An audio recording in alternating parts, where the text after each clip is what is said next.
Okay, in this episode, we're going to be talking about the follow-up on cybersecurity insurance and some key points around it. So first off is minimum security practices. So in the last episode, we kind of talked a little bit about what you need to consider as far as exclusions and so forth. Well, and we also talked about how the minimum security practices, if you have those in place for your business, you can potentially reduce the premiums associated with the insurance for your business. So the key thing you need to do is there's no defined thing that you have to do a certain way to make your security for your business. There's no minimum security practice document that says go do it this way. However, it needs defined by you, but it needs to resemble current best practices. So what are some current best practices? Well, NIST put out the cybersecurity framework for critical infrastructure, and that would be one. There's also the ISO 27001, which is another one. There's NIST, National Institute for Standards and Technology, 800-53. That's another one. So there's multiple frameworks, and the frameworks can be kind of confusing, and we're going to provide some training here at Reduce Cyber Risk and some of the other things that I'll be putting out there that will give you what you need to basically walk through from beginning to end on building out a framework for your business. And we're focusing specifically, as we mentioned before, on small and medium businesses, on what you can do to protect the security around your company and put the security in place to protect your company. So one of the key things around a minimum security practices is a secure network design. What does that mean? So let's just say you've got a small business, okay, 100, 500 people, whatever that might be, and you have wireless in your business, but you don't protect it. You don't lock it down. You don't do anything in place for that security around the wireless of your business. And so anybody can log on from anywhere that's around your building and get into your network.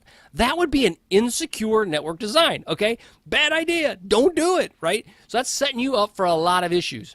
So I recommend you get with an IT professional to help you as you define your network and what is secure. Now, I caveat that with this. Keep it simple, stupid. Don't make this more complicated than it has to be. And I will say from an IT professional, many times we make it way more complicated than it must be. You need to decide for your business what is the minimum that you need to be secure. The more complex you make it and the more Gucci you make it, what ends up happening is you actually increase the vulnerability chance within your organization. And you don't want that to happen. So you got to have enough to do what you need to do, but you don't need to go overboard so that you don't open up yourself to more vulnerabilities. The other point I have on here on secure network design is data encryption. What does that mean? So an example is, let's just say you have a point, and you have data talking to each other through these points, right? And it's protected in an encrypted tunnel. So the tunnel and the talkie-talkie, they're good to go, right? Everything's encrypted, awesome. But the data lands on a database server and on a database, and it's sitting in that database. Now, the data at quote-unquote rest is sitting there. Is it protected? Well, is it encrypted? Don't know. So you need to understand from a security, for your insurance standpoint, what are they talking about encryption is required? What does that mean? Does that mean the fact that all of it has to be in place from talk to talk, from beginning to end, or just in the middle, right? So don't just focus on a word and say, well, yeah, I got encryption, yay, okay, I got a password, it's encrypted, yay. That may or may not work. You just have to decide. And you need to ask the insurance companies as you're getting these policies. Utilize known standards. So an example I've just mentioned about is Cybersecurity Framework for Critical Infrastructure. It's also the 27001. Use a framework, which is basically guidelines on how to do what you're trying to accomplish. The challenge is these can be very big and onerous. Example, NIST 853. That thing is like 80 pages long. If you want to go to sleep, read it. Okay, it's boring, right? Especially if you're someone who's used to making a business. You're like, this stuff is just mind-numbingly painful. So the recommendation is go online, see what's available for you. We're going to have some things that reduce cyber risk to help you with that, but bottom line is find somebody out there that can help you, guide you through that process. If you can afford a security professional, do it. Put them on the books. If you can put them on retainer to help you, do it. Put them on the books. If you can't do either one of those, don't worry about it. So again, use some known standards on how you're going to do that for your business. So the key things you need to think about with your cybersecurity is also terms and conditions, the T's and C's. Those are the ones that are going to get you every time. And so you need to understand, what is that language, what is the fine print, and how does it work? get a lawyer to help you with that. I recommend it. Do not rely on a guy like me to help you, because you know what? I'll probably let you down. I can give you guidance, or somebody like me can give you guidance on what that means. However, if you are in doubt, get a lawyer to help you with it. And I highly recommend a cybersecurity lawyer if you can make that happen. Also, there's little standards right now for around what the policies include. So what does that consider? If you could consider like a life insurance policy, you kind of know these are the way they're set out, right? They do lots of little things to tweak them, but at the end of the day, you have a pretty good idea of how a life insurance policy is set up. Cybersecurity, man, it's all over the place. And a lot of it comes down to which size of your business. Do you have security in place? Do you understand what the heck you're reading? You know, it will vary company to company. And the thing is, though, is cybersecurity as a whole, the insurance market is exploding. So there's money there from the insurance company standpoint. So because of that, they're going to have many more products available for you. One other point to think about is discovery. So a point of it is you come in and you go, okay, I've been breached. When did you discover that? Was it Billy Bob, your IT guy, figured it out? Or is it the fact that all of a sudden you see all of your pictures of your puppies online? I don't know. The point of it is that they have points in there that may say you have to let them know within a period of time, within a couple days of knowing when there was a breach. Okay, you got to ask the question to the insurance company, what does that mean? What do you consider a breach? And when should you be notified of that breach? Okay, so that's important knowledge, because it can take weeks, days, months, years even to get to find out that you've been pwned, that you've been owned by somebody. The other thing is accidental disclosure. Is there a point in there about the fact that you disclosed, one of your employees disclosed something about your business? Okay, so say they just accidentally disclosed a bunch of data that was on your server.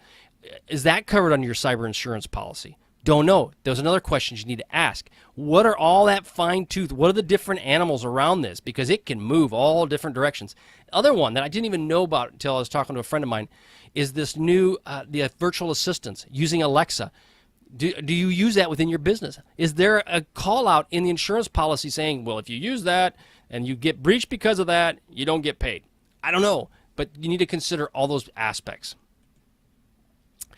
Now, some other points that are exclusions. Now, these are the gotchas. First one is cyber terrorism. Have the insurance company define what is cyber terrorism. Because what I mean by that is it the ISIS or the bad guys, Al-Qaeda, or somebody like that that's hacking into your system? That's considered cyber terrorism. We won't pay for it, is what they're going to say. Okay, but let's just say it's the guy down the street, it's the kid down the street that hacks into your Wi-Fi because you left it open, steals all your stuff. Does that cyber terrorism? And he left a big note that's saying, I hate you because you have green hair and purple eyeballs. You know, is that cyber terrorism? I don't know. Or if he says, I'm going to go ahead and blow up your dog. I don't know. Understand what that means when they say those keywords. Intellectual property. Are they willing to pay for it? So does your business have gobs and gobs of money or investment in intellectual property? So you created this widget that's worth bazillions of dollars, and that IP is just everything. And it gets stolen, and they come back and say, you know what? We're going to give you $50 for it. Is that really what you want? How much of that IP are they going to cover? And what are the terms around that IP in which they will cover it? Governmental claims. If you have a business and you deal with the government, i.e. vendors that work on government contracts, now have to have a security program in place. They have to meet certain requirements. Well, let's just say you get hacked. Is that included? What are the fines associated with that? Are they going to pay for those? Negligence, failure of the business to meet the security standards. So you set up these standards. You say, I'm going to do these standards, and you don't do them. You don't follow them. Okay, so you went through the effort to make these standards going, well, I've got my standards, check box, done, but you actually don't do anything with it. Well, then what does that mean? Do you not get paid? Encryption. We talked about encryption too. And they say encryption is void if it's not used. What does that mean? Is that point to point? Is that from beginning to end? What does that mean? Understand those exclusions. Bottom line, cybersecurity insurance can reduce or transfer your liability risk, but you got to understand the fine print behind it. Because if you don't, you're going to end up going in for asking, hey, I've been breached. I want my cybersecurity insurance that I paid good money for. And they go, sorry, you're out of luck. Sorry, dude. So consider that. All right. Hope you enjoyed this. I was on cybersecurity, and we talked about the insurance today and what's available to you, the different exclusions and so forth. But I hope you enjoyed it. Check us out at reducecyberrisk.com, or just check us out on YouTube or over here on any other course that I may have out there available. All right. Thanks a lot. Have a great day.